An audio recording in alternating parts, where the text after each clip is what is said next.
Hello and welcome back. This video is a brief discussion of this book, How to Be Animal. How to Be Animal. A New History of What It Means to Be Human, written by Melanie Challenger. Melanie Challenger. First of all, I love the cover design, the illustration and the design in general. Beautiful. It's one of those rare occasions where you look to see who did it, who designed the cover. And the cover illustration, as it says at the back, was done by Jason Hawley, and cover design was done by Brianna Harden. Melanie Challenger has an earlier book called On Extinction, How We Became Estranged from Nature. That was published in 2011. And just based on the title of that book, you can see that she has a lasting preoccupation with the environment, the history of the environment, and the history of our relationship, our species, Homo sapiens, with environment and other living beings. This book, How to Be Animal, wow, Freudian slip. How to Be Animal explores the meaning of being human and its relationship with the meaning of being animal. How are those things related to each other?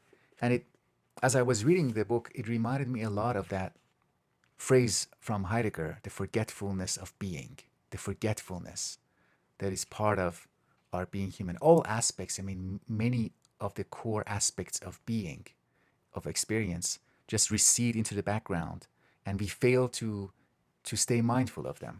And being animal, our animal nature, is one of those. Let me read a passage that I think captures the thesis of the book. This is from page 9, and we read, quote, "Our animal origin is the story of our place in the world. It's the basis of how we give meaning to our existence. This is an impossible task without first accepting that humans are animals. This should be straightforward, yet it isn't. In truth, we live inside a paradox. It's blindingly obvious that we are animals, and yet some part of us doesn't believe it." What part of us? All those parts that strive towards individuality, uniqueness, rationality, everything that is unique about human beings, our language, our inventiveness, our technologies, and in general, the narrowness of our focus that only has us pay attention to what distinguishes something, what differentiates some things. Even when you think about yourself and your siblings, you and your family members or your classmates, your friends, you tend to more readily think about what is unique about each person in that group. What is different between you and your brother, you and your sister? Not what is in common, because there's so much that is in common. It's an overwhelming amount that you share in common with people around you. And the same applies to our relationship with animals, our fellow animal beings, non-human animals. We tend to narrowly focus on what is unique about us. And that leads to other things that Challenger explores. That leads to drawing a boundary. And with boundary comes cruelty, bias and cruelty.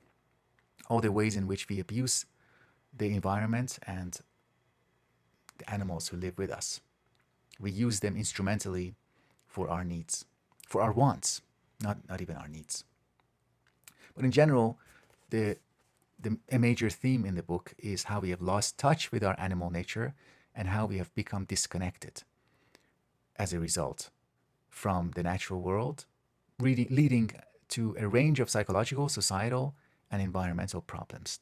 So it's a connection both between human beings and the rest of the living world, and it's also a connection between us and ourselves, the rest of the body that we tend to neglect. There are similarities also between Challenger's work and the other thinker that I've been reading and thinking about, Byung-Chul Han, Korean-German philosopher. They both talk about the disconnect, our disconnect from nature, from nature out there, and our own nature. And they are basically the same thing. There are a lot of interesting observations throughout the book. A lot of different topics are covered. DNA, evolutionary biology, evolutionary psychology, attachment in animals, attachment in human beings, behavioral synchronization, how when you're connecting with someone, there's an embodied aspect to that that is not fully under our conscious control. She also makes some observations about how we think about AI and how we think about animals. Isn't it strange that we are more inclined these days to think of AI in terms of having a mind, having consciousness, and relatively less likely to even remember the consciousness of animals? When we think about the consciousness of AI, Challenger points out that if we are feeling a kind of threat from artificial intelligence, it's always about if they can do any harm to us. It's never that ethical stance of, are we going to do harm to the AI if AI is going to be conscious and capable of feeling pain? Okay, one final note on the book. I mean, I agree with everything that I read here, but it's one of those situations where I feel sad, a little bit sad, because I anticipate a book like this not really convincing, not having much of an impact in readers who don't already agree with it. If you agree with it, yes, it would be very enjoyable. You're going to nod a lot while you're reading it, and it synthesizes a lot of information.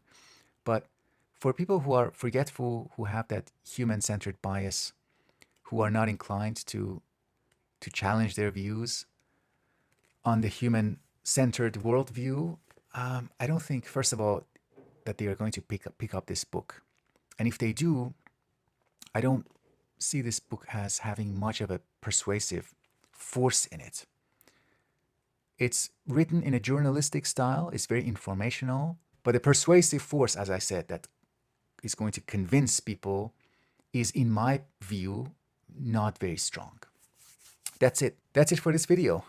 Please like and subscribe, do all those usual things. Check out my Patreon page and the reading group, and I look forward to speaking with you in the near future.